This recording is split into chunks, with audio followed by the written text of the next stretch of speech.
bathrooms are down there. There's water out here. And if it gets too hot, right around the corner is the thermostat. And someone turn that down. So I'm going to stay up here and swim for Dr. Campbell.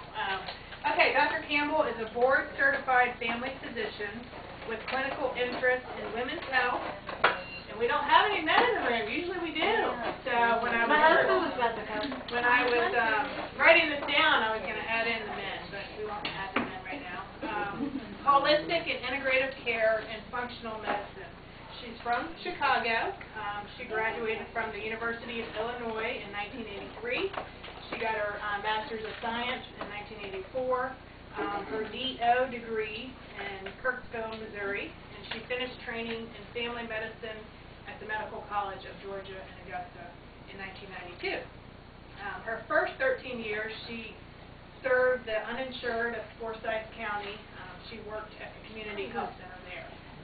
And then she kind of switched gears and started her own practice in 2005 up in Johns Creek. Ironically, she lives 3 blocks from here. But her office is up in Johns Creek, and she'll tell you all about that. Her hobbies include vacationing. She has a husband and 3 daughters. How old are your daughters? 12, 14, 16. They're married. Oh, wow. God bless you. So you're busy. Wow. Okay. Do you remember this page? The little yes. Okay. She loves theater, yard work, and gardening. And she is also trusted by many physicians in the community, surgeons, dentists, chiropractors, veterinarians, pretty much anyone in the medical community, families. And tonight she's going to share her 10 years of clinical experience with her 6 tips to wellness. So help me in giving her a Thank you very much. Thank you, everybody, for coming. I know you all had a million things that you might have been doing tonight besides hanging here with us, so I appreciate your effort to be here, and I hope that we learn a few things. I think I'm going to be preaching to the crowd, preaching to the choir in many respects, because I think those of you who are here tonight are already empowered and interested in wellness as a lifestyle, but I hope to teach you a few things. So we're going to talk tonight about 6 simple things every one of us in this room can and should do to promote our better health. We're going to talk about getting a checkup. We're going to talk about getting your necessary... I learned something already. I'll see you later. Getting your necessary tests and shots. We'll talk about those at length. 3 supplements everybody should be taking every day and why. How we can eat better, drink clean water, how we can exercise and detoxify most of the days that we're on this planet, and how to balance your hormones. So that's a lot of information. I don't know if I can get it in 30 minutes. So why bother? Well, we need to bother with this because cardiovascular disease is the #1 killer of men and women in our country. We all fear the dreaded breast cancer disease, but, oh, louder? Okay. We all fear the dreaded breast cancer disease, but in reality, cardiovascular disease is the #1 killer of women. So we need to respect that and do some things in our life. Diabetes is becoming epidemic, and I heard this horrible statistic that literally dropped me to my knees in prayer when I learned that my children are the first generations of Americans ever born not expected to outlive their parents. And that scared me, because I already buried my parents. I really don't want to bury my children. So American bodies are on fire. We now know that cancer, heart disease, and almost all the chronic diseases of aging, from Alzheimer's and Parkinson's, osteoporosis, arthritis, diabetes, these are all caused by inflammation.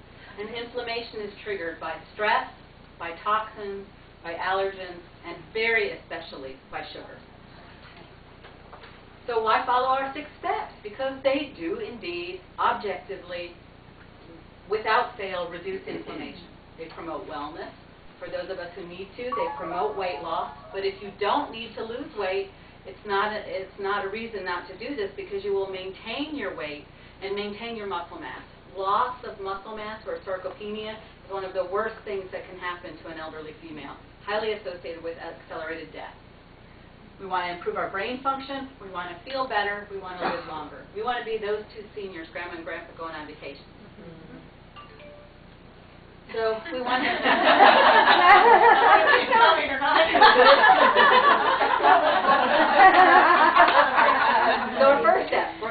see our doctor and we're going to go get a checkup. I believe that when we go get a checkup, we need to do our checkup by the numbers, and that our clinician should be sharing with us not only our numbers, but our targets. Because if I just say your blood pressure is high or your blood pressure is fine, do you know what that means? But if I tell you that your ideal blood pressure is less than 120 by 80, that has a whole different meaning, right? And that's what the National Heart, Lung, and Blood Institute tells us is ideal blood pressure, 120, 80, or less. You need to have your body weight checked and calculate your body mass index. It's a rough approximation. Some of us are much bigger around skeletally than others. Some are very, very muscular, and it's not an exact science, but you want to keep your body mass index below 25. You want to get your cholesterol checked, and when you get your cholesterol, one of the numbers that we worry about is the LDL cholesterol. That stands for low-density lipoprotein. I call it the lethal, lousy cholesterol. So you want your LDL to be lower, but there's 4 targets. It depends on your personal risk factors, your family risk factors, your lifestyle, your blood pressure, your HDL, your age, whether you smoke. There's a lot of things that depends on it. We have an actual formula that we use to calculate what your LDL is. If you're like me, don't have high blood pressure, don't have diabetes, don't have any real risk factors, my LDL target is 100. But my father, who was a type 1 diabetic, took insulin shots for 40 years. He had a heart attack. His LDL cholesterol target was 70. So same gene, but we had 2 very different targets for our LDL cholesterol. You need to ask your doctor what your target is. And blood sugar, we're now having a slippery slope. They're lowering the level. When I was in high school, the diabetic number was 200. By the time I graduated medical school, the diabetic number was 140. Now the diabetic number is 126. I predict it's going to be 100 in a few more years. Why does it keep happening? Because we're learning that blood sugar rusts you from the inside out. And so higher blood sugars result in a greater oxidative stress and greater complications. So even if and those changes begin at blood sugar around 90. So if your sugar is high, we need to work on getting it down. And is that morning blood sugar? It's a fasting morning sugar. Oh, really? Fasting morning sugar. Aren't they looking at possibly changing that from not doing it as fasting, but seeing after you eat how... Yeah, so her question was, are they going to change that from fasting to after you eat? And it has a very interesting answer. The answer is, it depends on your gender. Men, when they have abnormal blood sugars, they manifest abnormal fasting sugar first. Women manifest abnormal glucose tolerance. That means after I eat, my sugar goes way too high 1 to 2 hours after I eat. But my fasting looks perfectly fine. So they are going to probably change the guidelines, but it'll remain fasting for men and probably change to 2-hour postprandial for women. What's wrong way? So next thing we should do is get our necessary tests and shots. You know that they changed the pap smear guidelines, so we don't have to get a pap smear every year. Do you know that? We don't have to do that anymore. The guidelines used to be first pap smear at age 18 and then pap smear once a year until you turn 75 or so. Well, we now know that pap smears are highly associated with HPV virus and number of sexual partners and certain risk factors, including other STDs. If you have 3 normal pap smears in a row and no new sex partners, you don't need a pap but once every 3 years. And your teenage daughters, assuming they are not sexually active, don't need a pap smear until they're 21. However, if they are sexually active, then they should start pap smear screening within 2 years of sexual activity. So if they're 16, then they have their first pap at 18. But they should start STD testing within 3 months of their first sexual encounter. So they need to go to the doctor for a pelvic exam. They don't really know the difference between pap smear and pelvic, but so pap smear. If your teenager's not sexually active, 21. Okay. All right, girls. Does everybody know? Does everybody check? You need to have some form of breast screening. And the guidelines for this have changed dramatically, too. We now have been told by the U.S. Preventive Health Service Task Force, do not get a mammogram if you're under the age of 50. Wow. That's 2009 guidelines. And the reason for that is clear, and that is that Mammography is an X-ray methodology. It shoots X-rays through your breast. When we are young and still cycling, our breast tissue is very dense. It's very difficult for those mammogram waves to get through the mammogram. And if you have a dense, fibro-dense tissue seen on your mammogram report, that's radiology doctor talk for, I don't know what the heck I'm looking at. I'm going to tell you it's fine, but I can't see a darn thing through this snowstorm. So there's a 40% false negative rate in women under 50 who get mammograms. So U.S. Preventive Health Service Task Force says don't do them. Some other guidelines, American College of OB/GYN, radiology, surgeons, they say yes, but there's bountiful evidence that if you're under 50, you should not get a mammogram. Maybe all of us can do thermography or thermal breast imaging. I'll talk about that in a bit. Bone density screening starting at age 65 or younger if you have risk factors. Colonoscopy for everybody age 50 and older. Unless, like me, you had a first-degree relative. My grandfather died of colon cancer at age 52. I had my first colonoscopy at 42, 10 years younger than that relative who had colon cancer. And by the way, new news out today said having colonoscopy saves lives, cuts your chances of dying by close to 70%. Question is back. Does that include men as well for the colonoscopy? Yes. So if Men and women. grandfather died around 40? If my your husband grandfather, at if his 30? grandfather died at 40, he should have his first colonoscopy at 30. AAA screen, abdominal aortic aneurysm. Interesting. If you have in your lifetime smoked 20 cigarettes a day, 20 cigarettes or more combined, your whole life, you should have an ultrasound of your aorta at age 65. Because your risk of developing an aneurysm and dying from a ruptured internal aneurysm is very high. At age 65, one time you get an ultrasound. And then vaccinations. Most adults are due, according to the guidelines, for DPT, MMR, influenza, pneumonia, and a shingle shot. Now, all these guidelines are available at the U.S. Preventive Health Service Task Force, and you can go online and read more about it. This is a picture of a normal thermal breast imaging. Has anybody ever seen a thermography picture before? This is amazing technology to me. I can't believe that I wasn't taught it in medical school, but I wasn't. And what we do is we take a thermal image. So you stand before the camera, you take a picture of your breast. There's no crutching, no touching, no radiation. You take a side picture, you go to the back, you plunge your hands in ice cold water for 60 seconds, which causes an autonomic challenge and makes blood vessels shrink, and you shiver. And then you stand and you take 3 more pictures, front, side, and side. Mammography looks at breast function. Mammography looks at breast structure. Thermography looks at breast function. How's the lymphatics flowing? Is there increased tissue abnormality? Is there a heat signal that's abnormal? And mammography, combined with thermography, thermo can detect a breast cancer up to 8 years before you see its changes on a mammogram. There have been in our country, yes ma'am? Is that something that most insurance companies cover? In our state, most insurance companies do not. In California, they're starting to. How much would a thermography be? Depends on where you get it done. Typically between $150 and $250 is the typical price. And you just ask your gynecologist? There's not that many centers. Most of the people that do these in the community are mobile. There's Dr. Benigno here. He's a GYN oncologist. His office has one. My office has one. And there's several thermal breast or thermography mobile techs that go around and do them at various places. Can you go online to ask? Yeah, you can go online. And you don't have to be a patient of mine in my office to come get a thermography. Question back?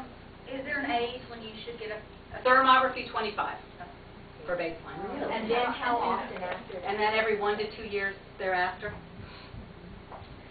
There have been, to my huge surprise, I thought mammograms were mandatory. Mammograms saved lives. Mammograms were the most important thing I could do for my boobs. Well, there have been only 8 large randomized controlled studies on mammography in our country. And they enrolled a bunch of women, 60,000, 130,000 women. But of these, how many were done in the United States? 1. for the #1 killer of women between age 35 and 55. One large random controlled study. And what we found was 6 of the studies showed same breast cancer mortality whether you had a mammogram or not. 3 of the studies combined showed a relative risk reduction of 15% in my chances of dying from breast cancer. So if I have a mammogram or if I don't, the difference is only about 15%. Is that what y'all were led to believe? It's certainly not what I was led to believe. So it's not as good a test as we thought, and especially in women under age 50. So then the U.S. Preventive Health Service told us, don't get a mammogram if you're under 50. But some guidelines differ. The American College of Physicians says don't, but those 3 groups say yes, you should go ahead and have a mammogram. Of course, the American College of Radiology says that you should go have a mammogram.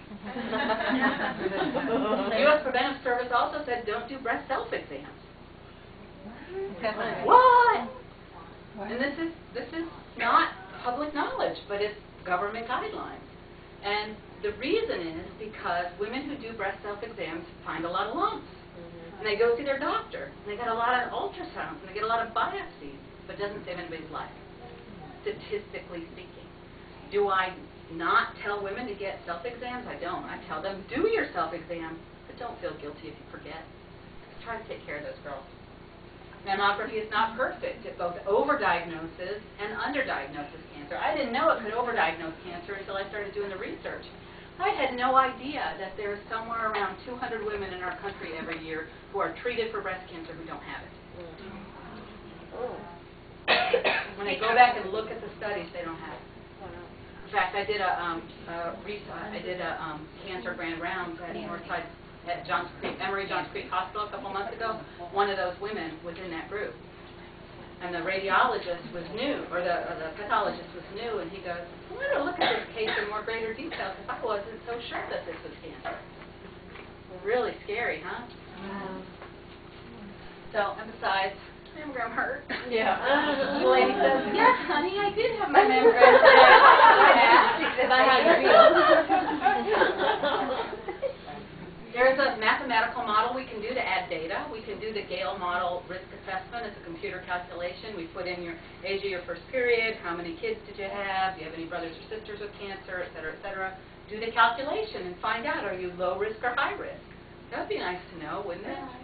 We can do a mammography to look at structure, but we can do a thermography to look at function. And far too many doctors put all their trust in that one test, when it's not that great of a test. And it's not the be-all and end-all of breast screening. Next, please. So thermography, not perfect as well. It misses about 20% of cancers, but you combine the 2 together, and we have a well over 99% risk or chances of identifying cancer when it's there. So next. In my office, we do all 3. I have a thermography camera in my office. We do the Gale model math calculation. We do mammography per guideline. Although I have a lot of women who have told me that they're breast cancer survivors, they said, I've already done this. I am never, ever doing a mammogram again. Wow. If I get cancer again, I'm going to die from cancer. I've already been poisoned. I can't do that anymore. But I live in fear that something is brewing. Is there anything you have to offer me that isn't a mammogram, that doesn't hurt? My thermography tech did mammograms for 25 years before she switched over to thermography. And she says she has done, there are many cases where she did put the breast between the plates and compressed and broke a cyst, ruptured a tumor, fluid squirted out of the nipple. She just knew she caused that woman to have a worse outcome than if she hadn't done the mammography at all. And that was part of her major impetus for switching. And I'm not telling you don't get a mammogram because there's good evidence for after age 50 that it does help. But before age 50, not so much. And most of us in this room are in that age group. Well, I was going to say, one of the people that I trust with my health, they are very anti-mammogram because they say all the radiation and stuff you're getting, you're putting yourself more risk. Yeah, and there's some real interesting studies about that too. Like in Europe, there was a study, they had women who did mammogram every 1 year and women who did mammograms every 5 years. And guess who lived longer? The 5-year mammogram women. And so the question is why? And there's two plausible theories. Theory number one is all that radiation actually increases your chance of getting cancer. And the other is a really interesting theory, and that is that almost all of us get cancer cells from time to time. But our immune system is strong, and we can identify, target, and kill those cells. And if we take our antioxidants, and we exercise, and we detoxify, and we do all the right things, our immune system can attack that. But if I have a mammogram in the middle of that war, I might detect a cancer that my body was going to get rid of. Instead, the surgeon found it, he cut it out and saved my life. Right? So that's another theory as to why the 5-year mammogram women might do better. So an occasional mammogram is a good thing probably for most people. For me personally, I'm 50, and so I did my mammogram last when I was 48. I'm not going to do another one for a while. I had a good clean thermography. Maybe in 3, 4, 5 years I'll do another mammogram, as long as I continue to have good clean thermographies in between. So maybe a mammo every 5 or 7 years and a thermo in between. To me, for me, that feels like a good schedule. What if you're a chicken like me and I'm a cancer survivor? I've had Hodgkin's. So am I exempt from that group? Are you exempt from the skipping mammograms group? Yeah, 'cause I'm chicken. I'm a little... Yeah, and if it feels right to you to have a mammogram, then by all means, do a mammogram. Not this. And do a thermogram, once in between, or, periodically. Can you just stick with the thermograms? Many women do just stick with the thermogram. Huh. So you can empower yourself, and in my office we have a dozen things you can do to learn how to care for your girls. All right, step number 3 we should do is take 3 nutritional supplements or possibly a 4th one. Those 3 are a multivitamin, omega-3 fatty acids, and vitamin D. Enough vitamin D to get your blood level up to between 55 and 80 nanograms per mil. And you guys don't know this, but I'm a vitamin D geek. I love vitamin D. I've lectured in 4 countries on vitamin D. My favorite subject. Aspirin is appropriate for some women. There's a benefit risk, but low-dose aspirin therapy, if you have high cholesterol, high blood pressure, diabetes, low-dose aspirin may be appropriate for you. So why do you need to get your vitamin D level up so high? Well, this is an amazing graph. This is available at grassrootshealth.net. Anybody can download this. Vitamin D Council has it available. Ooh, wow, are we high-tech? So what this is disease incidence prevention based on your serum vitamin D level. So the way this works is back in the old days, many years ago when I was a medical student, we knew that rickets is a metabolic bone disease caused by low vitamin D. And, we saw these little black kids in Africa with bow legs, and we knew that their vitamin D level was so low they couldn't put calcium in their bones. They got soft bones from their body weight, and they got rickets. So we don't see that disease, or we didn't see that disease for many, many years. There's been a resurgence of that lately because grandmothers stopped giving cod liver oil to their grandchildren. But rickets is associated with low vitamin D. And if your D level is low, and you get it up to about 7, half of all rickets cases go away. If you get your vitamin D level up to 19, we get about 86% of cases, or 90% of cases of rickets go away. So what that tells us is that a 99? It's like 86. My graph is 99. So we pat ourselves on the back because we're really good doctors. We got these levels up to 99, and we don't have rickets anymore. And that's where I stopped my learning in medical school. Fast forward now 20 years, and now we learn new things. I think Dr. Laffey should get the Nobel Prize for this breast cancer study. What she did in middle-aged women in Nebraska, was she put them in 3 groups, a placebo group, a calcium group only, and a calcium plus vitamin D. She tracked them for 4 years. She wanted to see what happened to them. Over the next 4 years, some patients got cancer. If they got cancer in the first year, she didn't include them in the data because almost certainly they had cancer when they got started. We just hadn't found it yet.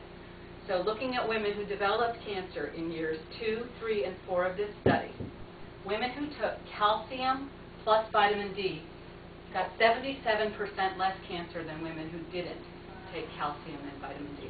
1,000 international units of vitamin D, not a lot, and 1,200 milligrams of calcium.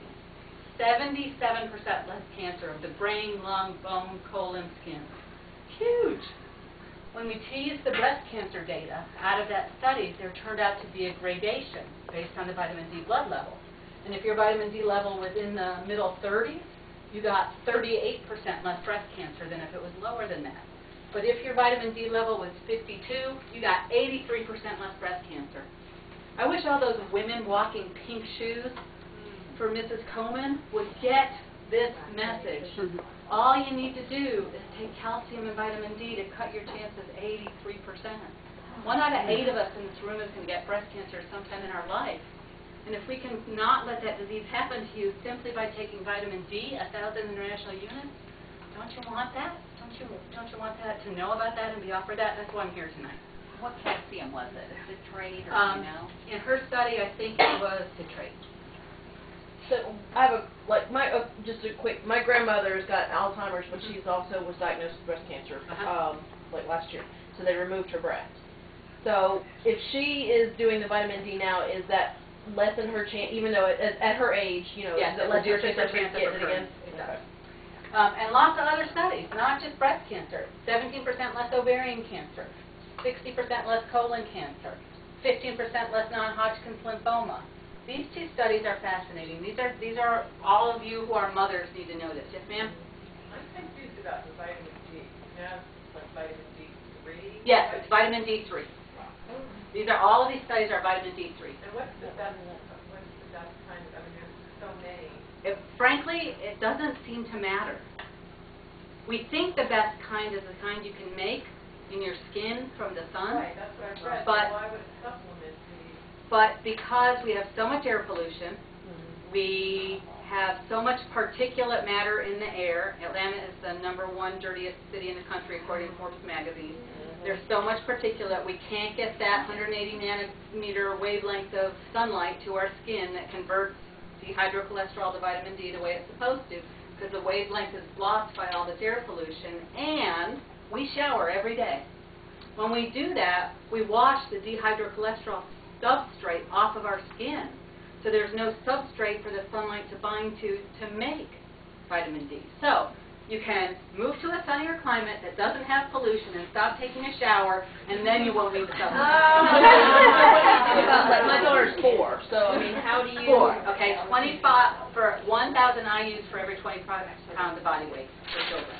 1,000 IUs for every 25 pounds of body weight. And you're going to go, wait a minute, you just told me 1,000 units is what these old ladies took. That's true. 25 pounds. But the evidence is pretty powerful that higher levels are even better. Dr. Laffey would have probably gotten better results if she'd used 5,000 instead of 1,000. 25 pounds of body weight, 1,000 IUs is a good rule of thumb. What do you think about the tanning bed effect with Dr. Percola? Tanning bed effect, she asked. 10 years ago, I would have stood here and chastised you for sitting in a skin cancer booth. And what I tell you now is if you sit in a tanning bed and you burn, you will likely increase your chances of cancer. Going in a tanning bed may still increase your chances of getting skin cancer, but going in a tanning bed will decrease your chances of getting breast cancer, ovarian cancer, colon cancer, lymphoma, kidney cancer, endometrial cancer. Which would you rather have? A little skin cancer you can shave off, or uterus, breast, and brain Men cancer? need a certain kind of tanning Yeah, bed. UVB. It has to be of UVB. Okay.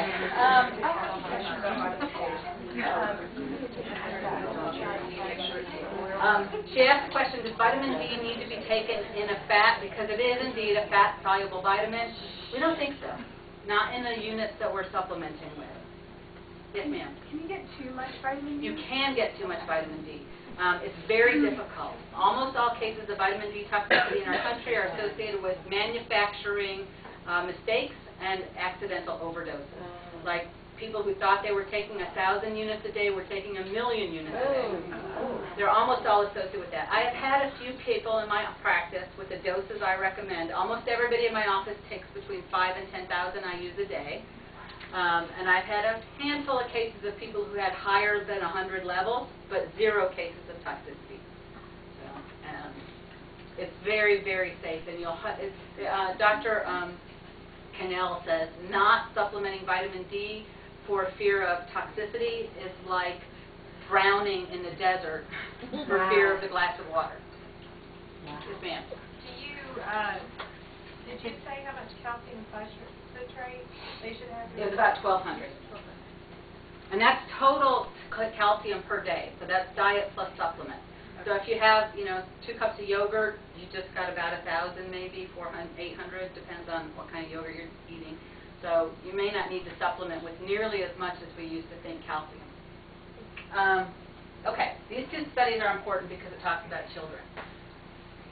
When children have low vitamin D levels as children, they go on to develop autoimmune diseases later in life. And the 2 diseases best studied in this are type 1 diabetes, the kind that have to take shots every day, and multiple sclerosis. This study was found that children who had low vitamin D and they were supplemented, their levels got up to about 34. They had 25% less diabetes later in life, and 66% less diabetes if their levels were 53 in childhood.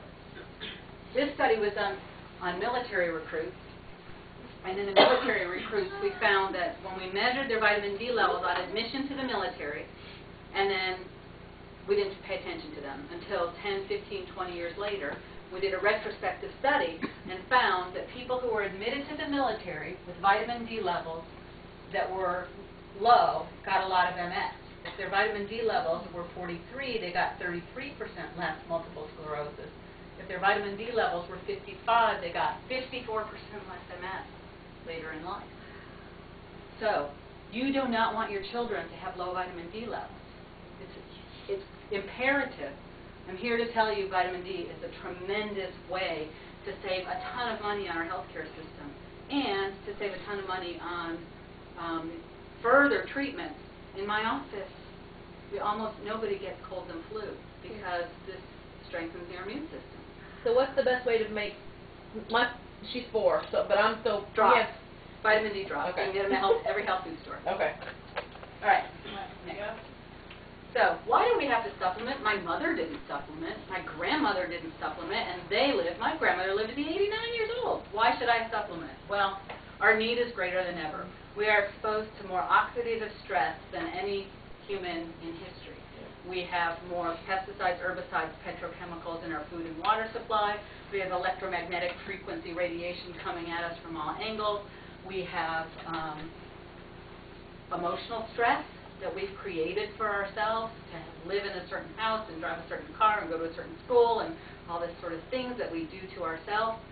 Food is not the same as it was. It's genetically engineered. It is designed to be very beautiful, very easy to ship, to stay preserved for a very long time, and has almost no regard for the amount of nutrients which are in it. On average, our food today contains 40 to 60% less nutrients than our grandmothers did. So my grandmother ate an apple, and she got a lot of fiber and vitamin A and micronutrients and potassium and magnesium. I don't get that when I eat an apple. I have to eat 3 apples to get what she got. Even if you eat organic apples? Even if you eat organic apples. Oh. Cold storage reduces the vitamin content of food. Did you know that? 40% less vitamin C in an orange kept in the refrigerator versus one picked right off the tree. And I have no idea how long Kroger stored it before I bought it and left it in my downstairs refrigerator for 3, 4, 6 months before I pulled it upstairs and ate it. So, prescription medication suck our drug muggers. They suck our vitamins, our micronutrients right out of our body if we take prescription drugs. Statin drugs, which is Lipitor, Crestor, Pravastatin, Pravachol, they suck the coenzyme Q10 right out of your body. Coenzyme Q10 is the enzyme your body needs to make cellular energy. Without it, everything runs in slow motion. You get fatigue and brain fog and muscle pain. Oral contraceptive pills and hormone replacement reduce your B vitamins. If your provider is giving you a birth control pill, if your provider is giving you hormone replacement, please ask for a B complex vitamin supplement prescription to go with it, because now you can't claim it on your health savings account unless you have a prescription. SSRIs, Paxil, Prozac, Zoloft, Celexa, they suck the iodine right out of your body. Who knew? Next. Our vitamin production in our country is not FDA regulated. There's four currently available grades of supplements: food grade, cosmetic grade, medical grade, and pharmaceutical grade. You get what you pay for when it comes to vitamins. If you go to Sam's Club and buy 10,000 pills of coenzyme Q10 for $4, probably not the best quality supplement. I only recommend pharmaceutical grade products. I only recommend products made with good manufacturing processes. There's a lot of background politics and governmental regulation, and it's going to be a different industry 5 to 7 years from now. The good ones will rise to the top and stay. The bad ones are going to go away. But you can purchase pharmaceutical grade supplements from your pharmacist. Mostly they carry them. They're behind the counter in many cases. Many healthcare professionals, doctors, chiropractors, naturopaths carry pharmaceutical grade supplements. Many nutrition stores carry the good stuff and the not so good stuff. You ask for the good stuff. And many home-based businesses and multi-level marketing companies, including Arbonne, have really good pharmaceutical grade supplements. So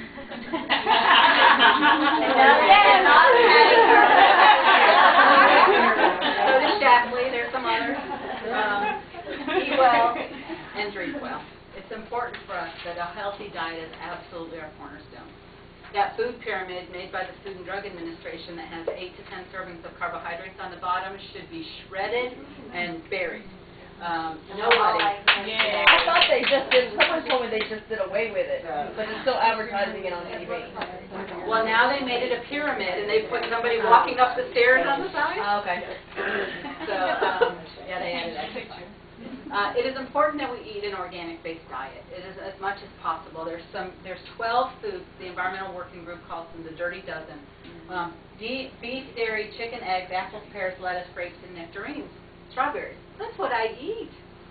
Well, that's why they're not organic. I mean, that's why they're the highest toxic foods, because they're the ones we demand. So it's the one that the food manufacturers have to get the most of into the market. They have to flood the market with the foods that we want to eat. So in order to get to the market, they have to be grown faster, they have to be shipped quicker, they have to be more presentable. Nobody cares about the nutrition, but man, if we spray that stuff with bug spray, we'll get it back to Kroger, and nobody will know that it's been contaminated. So how come strawberries aren't on the list? They kind of go on and off the list. Oh, okay. If you can Google Environmental Working Group, they publish a fresh list every year. Okay. Low glycemic. You guys are familiar with that term, low glycemic, recognizing that not all starches are created equal. Some starches cause a really high spike in our blood sugar, and some starches not so much. The more whole grain, the more natural the food is, with the exception of the white potato, which is a high glycemic food, even though it's very natural. Those foods are high glycemic. And for most of us, until we reach our target health goals, we shouldn't be eating those high glycemic foods. When you're at the perfect weight, the perfect cholesterol, the perfect blood pressure, the perfect blood sugar, then maybe you can introduce some of those foods into your diet and see how you do. But until you get there, they really have no place. Grain-free is becoming more and more popular. Our grains have been so genetically modified, especially wheat and gluten, that they're almost foreign foods. And where it used to be impossible to find gluten-free food, now you can find gluten-free everywhere. Unfortunately, when they make it gluten-free, they make it high glycemic almost always. It's potato starch and rice starch and high glycemic foods. So going gluten-free is not always a good option. It's better to do a lettuce wrap instead of a sandwich. Just get rid of the carbs, get rid of the grains, your body will thank you. Whole foods, wherever possible, eat the whole apple, not the applesauce.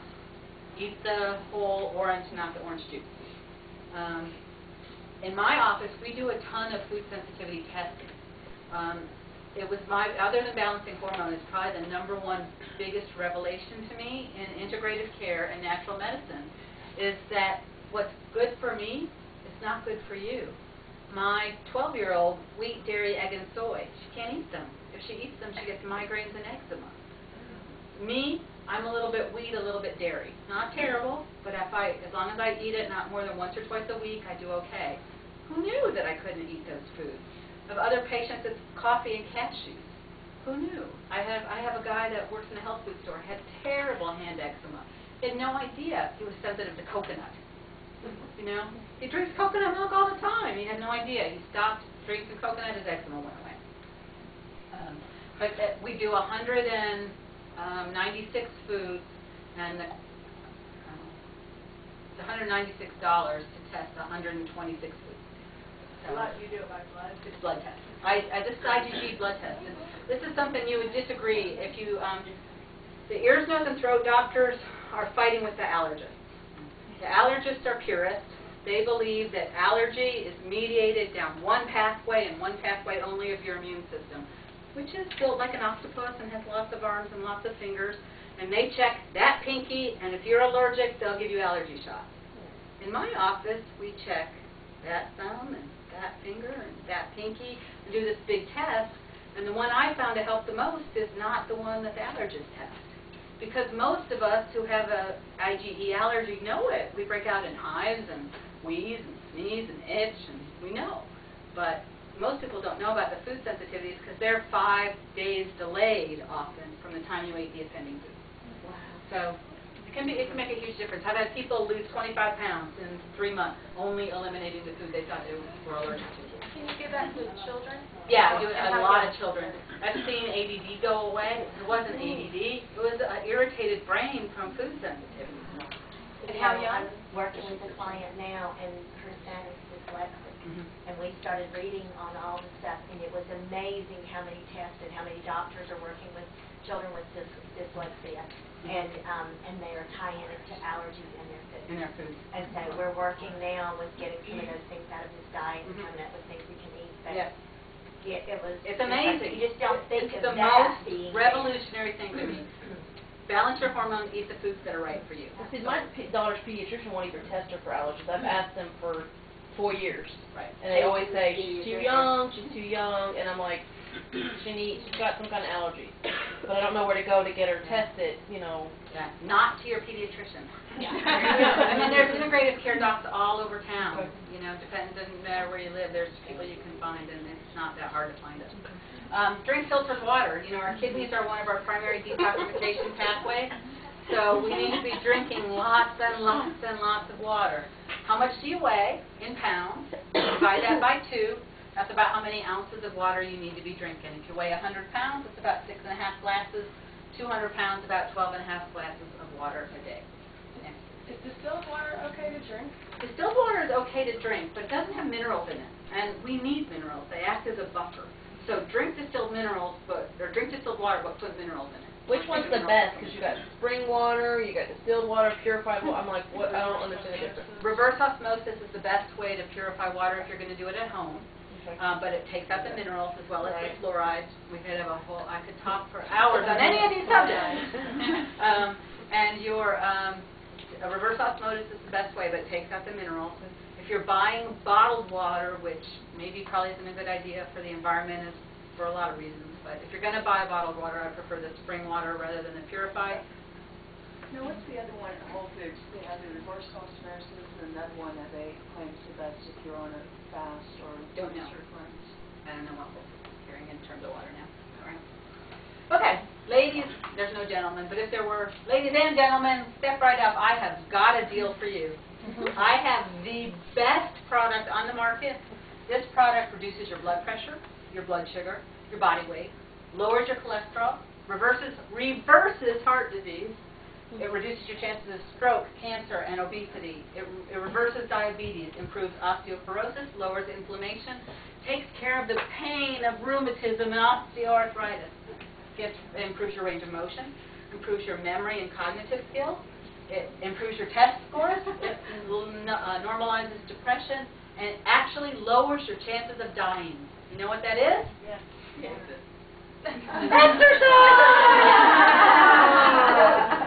go, oh man, Dr. Campbell, did you have a pill for that? Well, lots and lots of studies. 30 minutes, 5 times a week. Hard enough to break a sweat. And if you want to, I'm a huge fan of target heart rate, using a heart rate monitor. Get to your target heart rate. It does indeed reduce your chances of becoming diabetic by 60%. even if you don't lose weight, that increased metabolic activity, using the muscles to burn the blood sugar to get it out of the circulation, reduces your chances of becoming diabetic. It does reduce your risk for all those things and improves so many other things. And that's all based on 30 minutes. All based on 30 minutes, 5 days a week. Wow. Is that recent, the 30 minutes? Because it's been going up every year for about 10 years. Yeah, this is pretty recent. Okay. Ooh. Next thing we need to do is detoxify.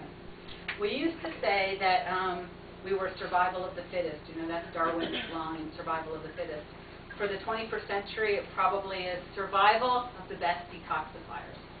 Because you are what you eat, drink, breathe, and don't eliminate.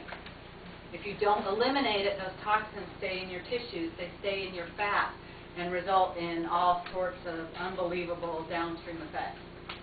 You need to support your liver by avoiding toxins and taking supplemental support. Some of those include vitamin D, alpha-lipoic acid, milk thistle, coenzyme Q10. Support your bowels. Are you a good pooper? I hope you're a really good pooper. 1 to 3 good, big poops every day. Twice around the commode, pointed at both ends. Like a snake, Dr. Oz says. I want a big poop. If you are not pooping well, you are not eliminating well, and you need to do whatever it takes to poop. Sometimes it's exercise, sometimes it's fiber, sometimes it's supplements, sometimes it's only water, but you need to poop. In my office, we have a poop chart. Are they little round balls? Do they fall apart? Do they float? We need to know all this stuff. It's important. Kidneys. If you're drinking your 8 to 12 glasses of water a day, your urine's going to be clear. It won't be mucky, cloudy, dark, golden.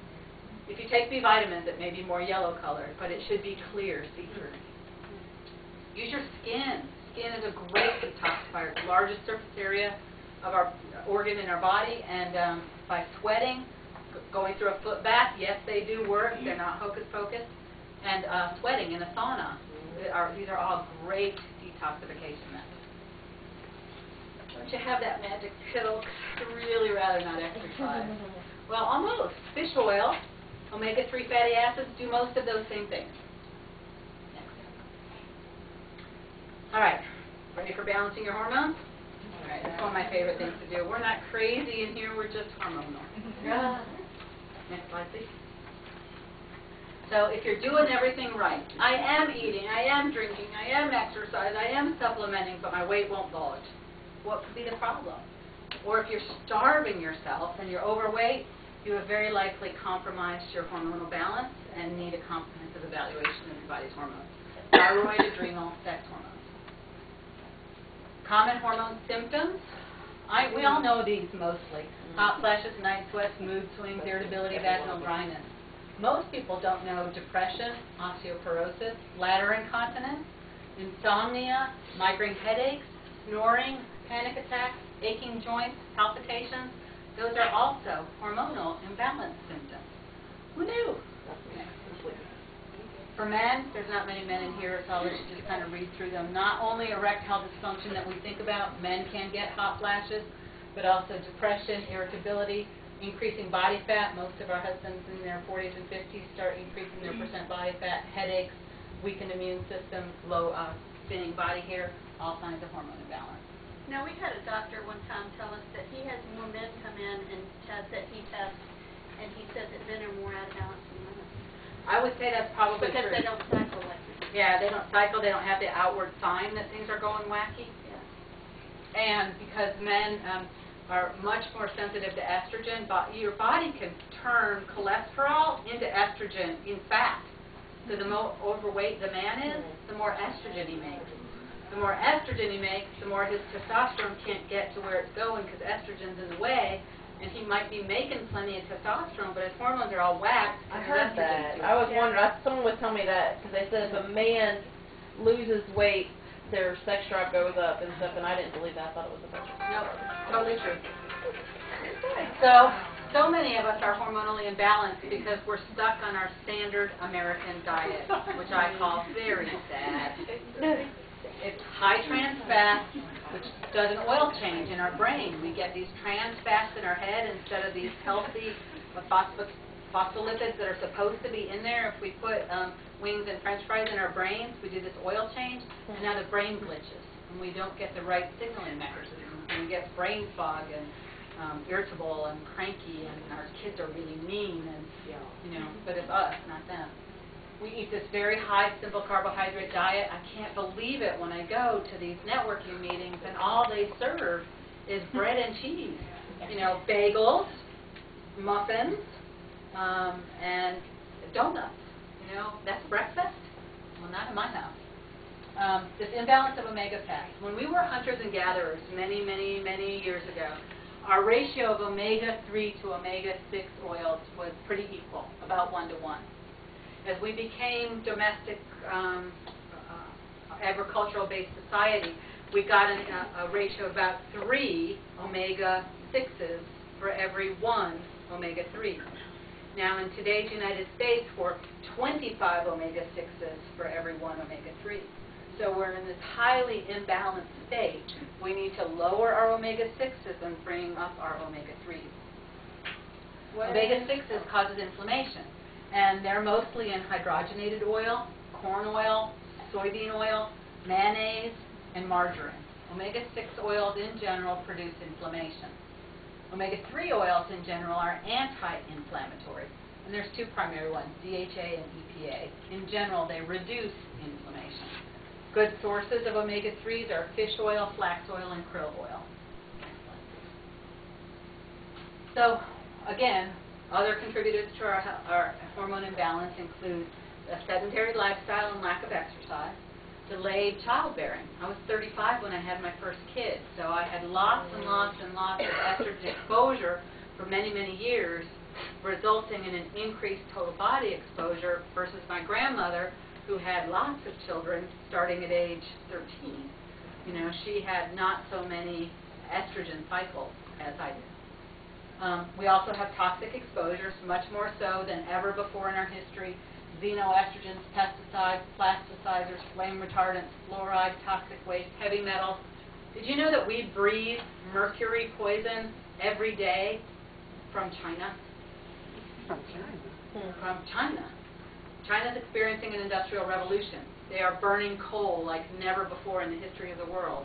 That coal has a very specific environmental or radio signature, and you can tell where in the world the coal came from when you measure the carbon particles, because they're radioactive a certain way and they come from certain places, so they can tell where the smoke came from.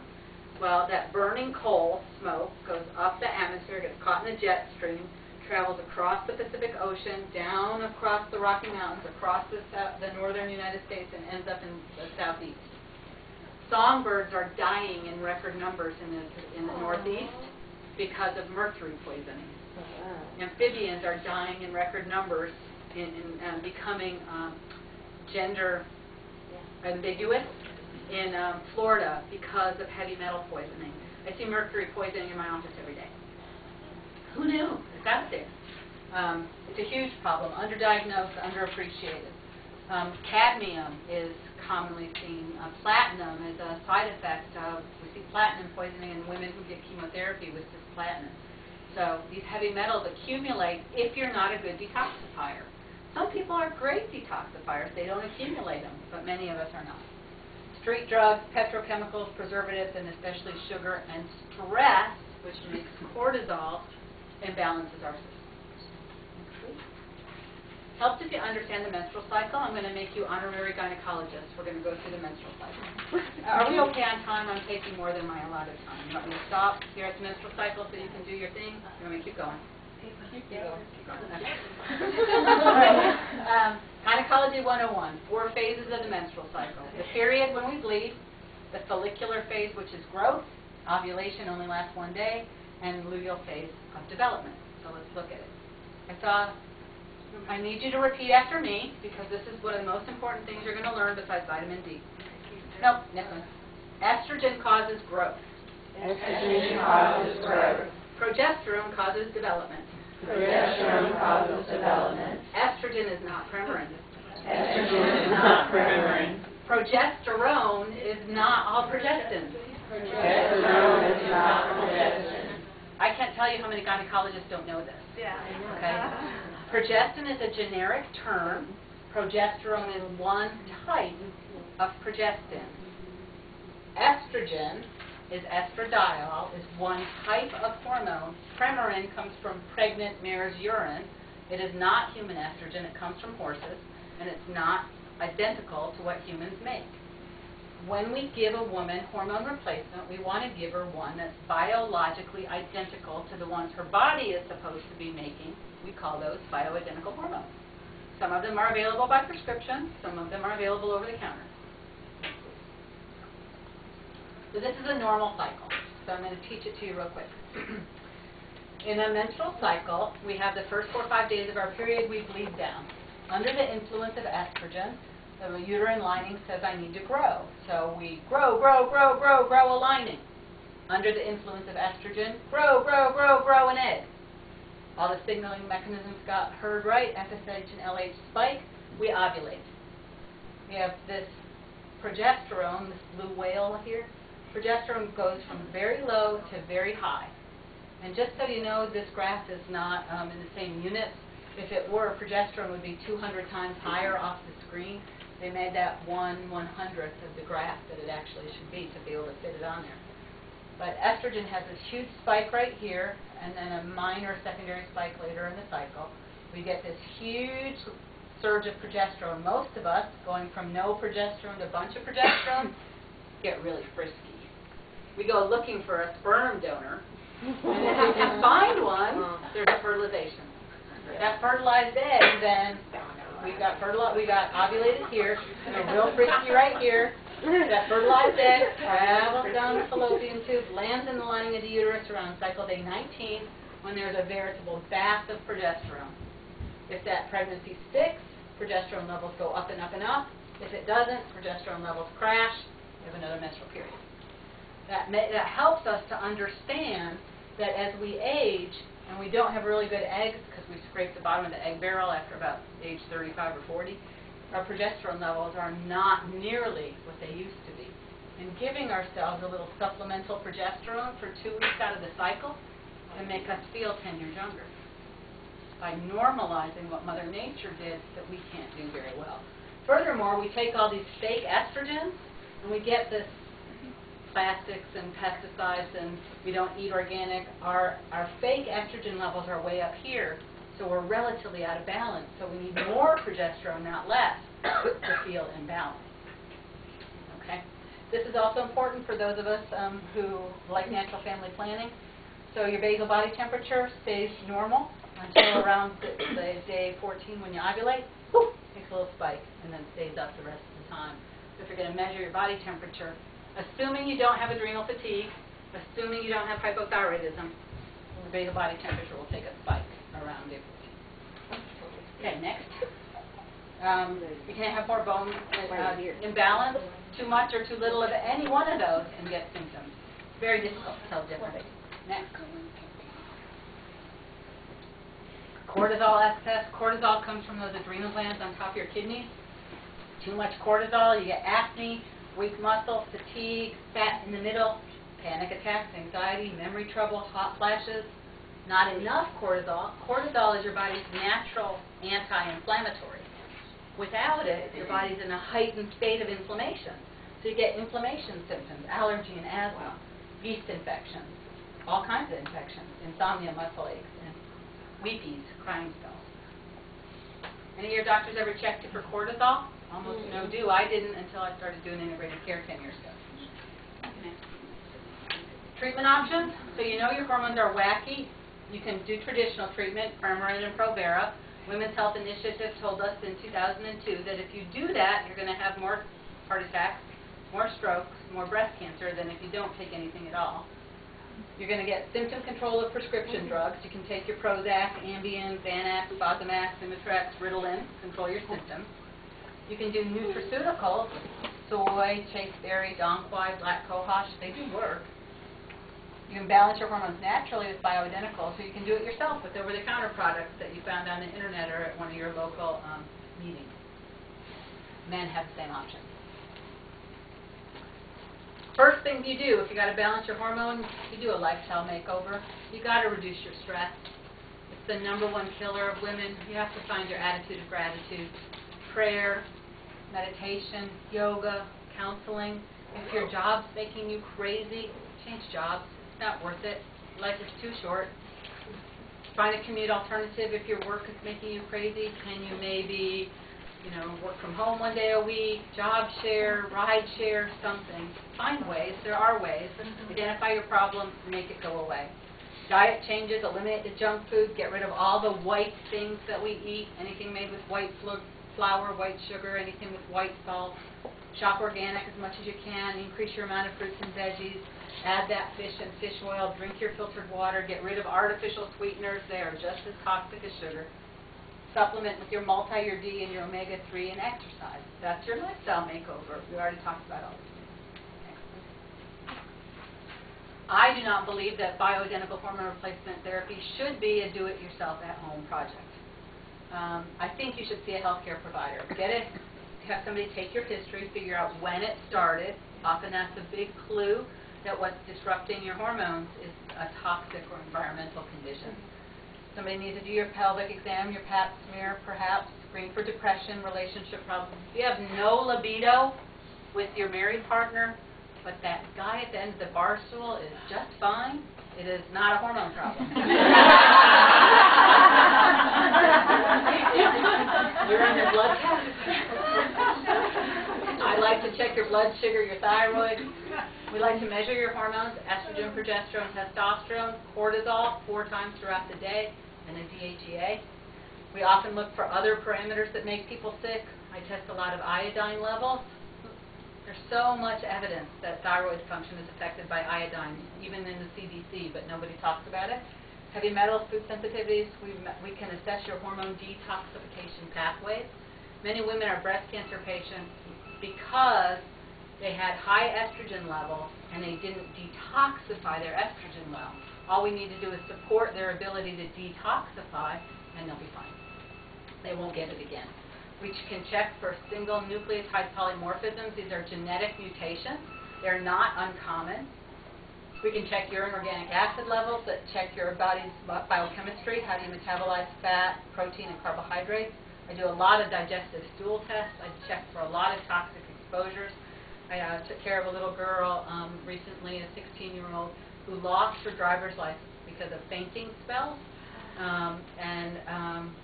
After being the cardiologist, the pediatrician, the neurologist, tilt table test, CAT scan, MRI, I asked her when did her fainting spells start, and a few more questions after she got her car when she turned 16. Well, tell me about your car. Well, I'm so lucky to have it. Well, is it an old car? Yeah, it's really old and stinky. I said, does it smell like mold?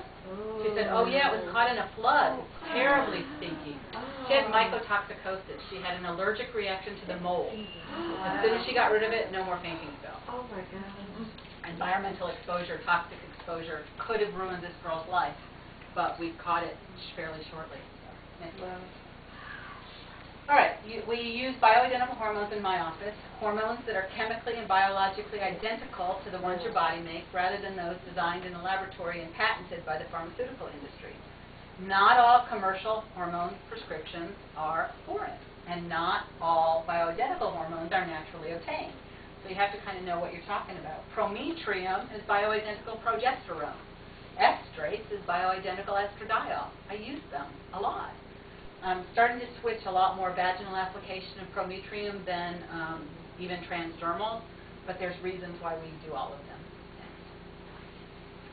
This treatment is mostly controversial because hormone treatment in general is controversial because of the Women's Health Initiative in 2002. In that study that was published, increased chance of breast cancer, heart disease, stroke, and blood clots in the lungs, although there was a slightly lower chance of colorectal cancer and hip fracture. In the Women's Health Initiative, it's important that you recognize the details of this study. They were women of average age 63. Are we average age 63 in this room? They accepted women aged 50 to 79 who had not been on hormones before. They took 79-year-old women who hadn't been on hormones and put them on hormones for 5.2 years and watched what happened to them. They only studied Premarin and Provera. and they publish their results. Unfortunately, doctors, newspaper reporters, publishers, and probably your family doctor universally reports these results to all hormones, including perimenopausal hormones under age 50, and say hormones are bad for you, you shouldn't take hormones. Right? But they didn't read the study. They didn't know what the study said, and they applied it to all of us. Bioidentical hormones are not the same as conventional. They're designed solely for you based on your history, your symptom complex, and labs. We use biologically identical ones made to your body, and we relieve the symptoms. To me, this is very much like thyroid hormone replacement. That's a bioidentical hormone. Synthroid is T4, is a bioidentical hormone. How do we do thyroid treatment? We take your history, we take your blood test, we find your low thyroid, we give you thyroid hormone, and then we recheck you. And we find out how are your symptoms, how are your labs. And we keep changing the dose until your symptoms are better and your labs are better. Now, there's about 20 to 40% of women that doesn't work. And there's a whole bunch of reasons for that. But nevertheless, the principle is the same. Test, treat, and retest. And that's what we do with bioidenticals. We couldn't do that with Premarin because there's no Premarin test. So we couldn't tell if the dose was right, if you really needed progesterone, but I gave you Premarin instead. So I can measure and test and track estrogen levels, progesterone levels, and testosterone levels. Next slide. So what about progesterone? I did this myself. I used my, off-the-counter shelf progesterone. Is that fine to do? In some cases it is, but it can be dangerous as well. Too much progesterone, if you bioaccumulate and you collect too much progesterone in your body, you gain weight, and especially fat. It changes your cholesterol ratio, increases your triglycerides, increases your insulin resistance. Insulin resistance predisposes not only to diabetes but also to cancer. It can cause depression, fatigue, knock out your libido, break down your muscle, and worsen fibromyalgia. So some women get away with progesterone just fine and do beautifully, but some women get those symptoms and had no idea that they were related to the progesterone that they were taking. Cortisol is another hormone out of balance. This comes from our adrenal fight or flight. Next, please. There's a circadian rhythm. If you're about to be eaten by a bear, the following things happen instantaneously. Your blood pressure goes up, your blood sugar goes up, your blood cholesterol goes up, your pupils dilate, your mouth gets dry, your armpits sweat, your hair stand on end, your heart begins to race. These are all great things if you're about to be eaten by a grizzly bear. But if you're late in carpool, it's not such an important life-saving mechanism anymore. But it sure does feel like it when your kid is the last one standing there and the teacher's looking at their watch and you know that it's all your fault. You get that same physiologic response. And when that happens, and it happens time after time after time, it raises my blood sugar. It raises my blood pressure. It makes me pack on weight and break down muscle. So it's not necessarily a good thing to happen. Next slide, please. So continued cortisol release is a bad setup. And if long enough duration, if you do that day after day after day after day, and you don't lower your cortisol levels, you'll burn out. And then you get adrenal fatigue, which is a whole other lecture. You can't recover from illness. You have salt cravings, sweet cravings, gain weight, can't sleep, only feel good, get a second wind after 6 o'clock. Often you need an adrenal cortisol assessment.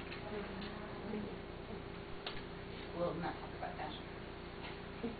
Saliva testing is one of the better ways to measure cortisol. We want to try to replace your cortisol pattern and get it to normalize. I think it's important to recognize that all of you here have started your journey. You've taken your first few steps. You have to be patient. You can't expect an overnight miracle. It takes 9 months to grow a baby. It takes 9 months sometimes to get back on track after you've been off for a long time. There's often weight gain before there's weight loss, which is incredibly frustrating to people, but if we expect it, it's a little more tolerable. I wish you all congratulations and good luck on your journey. We got through our 6 steps, and I think there's one more. Thank you.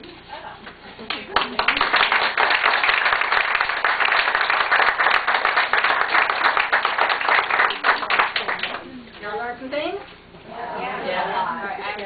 Maybe we'll take 3 questions, and then we'll let our next speaker. What's your recommendation for the progesterone? Is it 2 weeks on, 2 weeks off? Did you say that? Well, if you're still cycling, it's generally 2 weeks on, 2 weeks off. Some women feel better at day 12 rather than day 14, so it's like 12 days off and 16 days on, which 2 weeks is a good rule of thumb to start. And with those 2 weeks being prior to your cycle? Yeah, so the Okay. first day of your period is day number 1. Mhm. No progesterone cream during your period. Right. No progesterone cream the next week. On the 14th day after the first day of your period, you start your progesterone again. Second question. Omega-3s, is there a difference in plant omega-3s and fish omega-3s? Is there a difference between plant omega-3s and fish omega-3s? Cost. Plant-based omega-3s are much more expensive. For vegans who will not do a krill or a seafood or anchovy base, that's a nice option. But the chemical structure, the EPA, DHA is the same. Okay, because my son's going through some testing, and the lady who's selling her supplement was saying that fish oils were better than plant oils, but you're saying that it's not. When it's flax oil is not converted, and that's the most common plant oil. Flax oil is not automatically converted into the active DHA ingredient in about 30% of humans. So that's why, in general, flax oils aren't good. But if you read the label and it has EPA and DHA, milligram for milligram, they're the same chemical. It's just harder to get that much. EPA, DHA. If you can do fish, it's cheaper and it works better. What would you say is you've seen for menstrual cycles being irregular, the main cause? The most common cause that I see